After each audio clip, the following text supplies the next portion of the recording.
warahmatullahi wabarakatuh. Alhamdulillahirabbil alamin. Wassalatu wassalamu ala asrofil anbiya'i wal mursalin sayyidina wa maulana Muhammadin wa ala alihi wa sahbihi ajmain. Profesor Dr.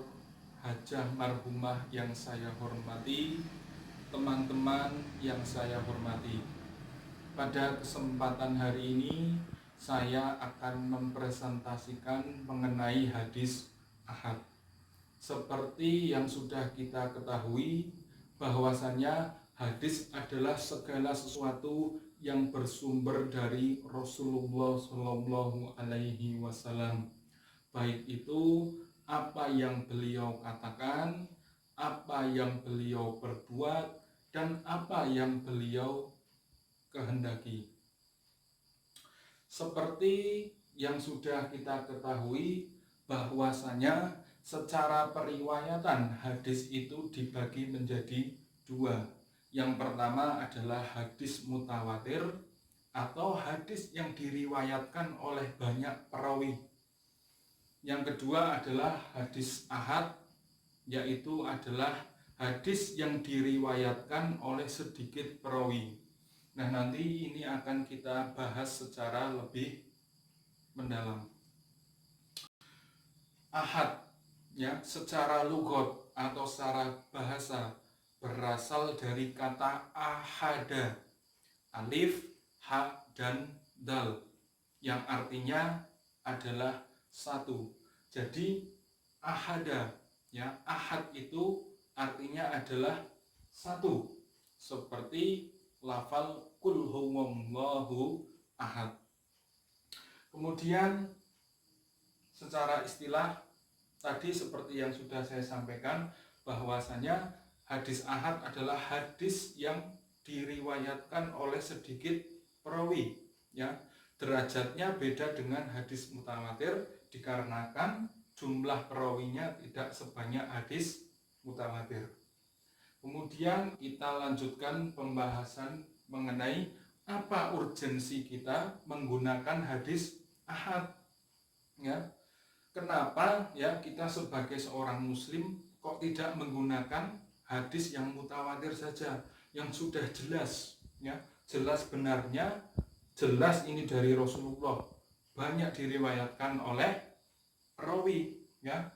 Kenapa kita masih menggunakan hadis ahad? Nah, di sini jawabannya ada dua, ya. Pertama, karena jumlah hadis ahad itu tidak sebanyak hadis mutawatir, ya. Itu yang pertama. Terus yang kedua, ya, kalau kita tidak menggunakan hadis ahad, maka hasanah keilmuan kita itu sangat kurang, ya. Karena kita akan mendapatkan hadis yang jumlahnya sangat sedikit. Kita tidak akan mempunyai hasanah keilmuan yang banyak, ya. Itu yang urgensi dari kita menggunakan hadis ahad. Nah, kemudian selanjutnya, ya, mengenai kehujahan hadis ahad, ya. Di sini saya akan membedakan kehujahan hadis ahad ini menjadi dua. Yang pertama, ya, hadis ahad apakah boleh digunakan untuk masalah fikih, ya. Kemudian yang kedua adalah apakah boleh kita menggunakan hadis ahad digunakan menjadi dalil kita untuk berakidah. Nah, pertama untuk masalah fikih, jadi para ulama ini berbeda pendapat mengenai kehujahan hadis ahad. Yang pertama ada pendapat dari golongan Mu'tazilah bahwasanya hadis ahad ini tidak boleh digunakan untuk berhujah dalam masalah fikih. Kemudian, ya, ada juga ulama yang berpendapat bahwa hadis ahad ini wajib hukumnya untuk berhujah dalam masalah fikih, ya. Di antaranya adalah pendapat dari Abu Al-Khattab. Kemudian pendapat yang ketiga itu adalah membolehkan. Nah, membolehkan ini adalah pendapat dari jumhur ulama. Tetapi jumhur ulama mengatakan bahwa tidak sembarang hadis ahad ini bisa dijadikan hujah untuk masalah fikih. Ada syaratnya. Apa saja syaratnya? Ya, yang pertama, ya, seorang rawinya itu harus jujur, harus adil, ya, dan lain sebagainya. Nah, kemudian untuk masalah akidah sama ya dengan masalah fikih, bahwasanya ada beberapa pendapat di antara golongan para ulama.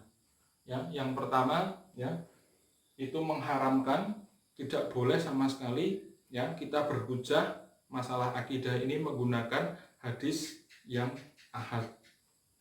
Kemudian pendapat kedua mengatakan boleh ya, boleh asalkan memenuhi syarat. Syaratnya apa saja? Ya tadi seperti yang sudah saya jelaskan.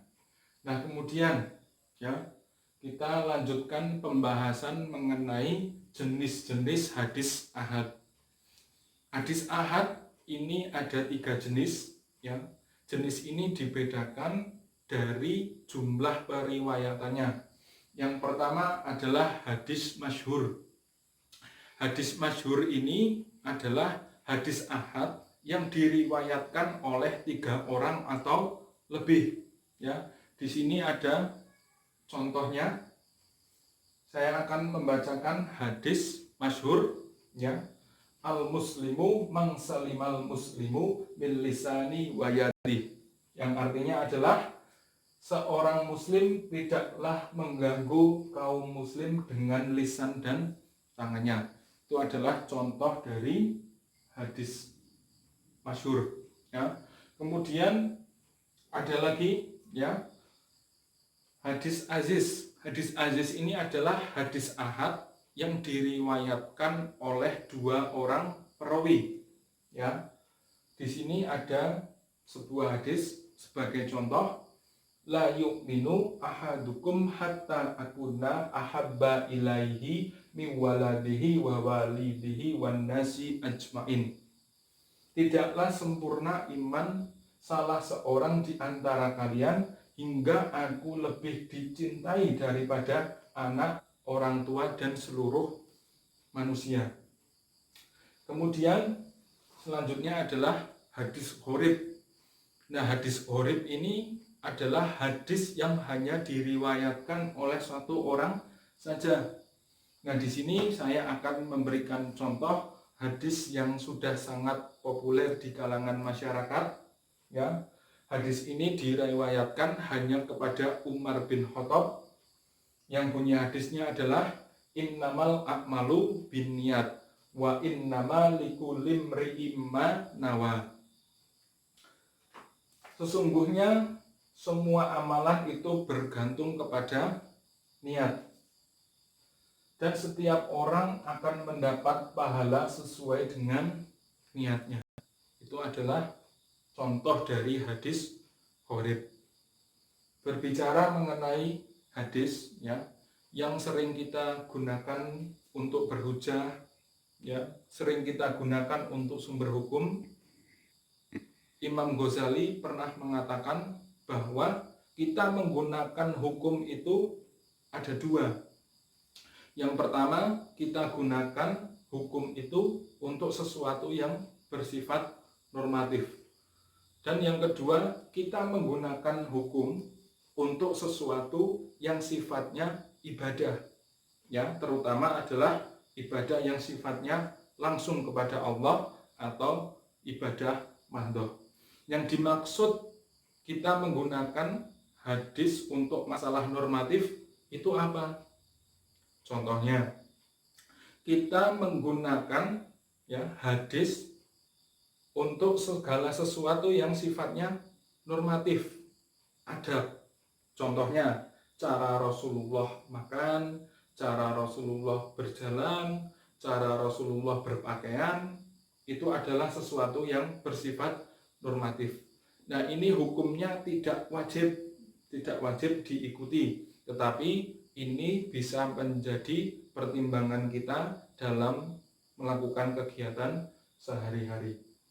Kemudian yang kedua, kita gunakan hukum untuk sesuatu yang sifatnya ibadah. Contohnya, ya, kita harus meniru apa yang Rasulullah lakukan ketika sholat.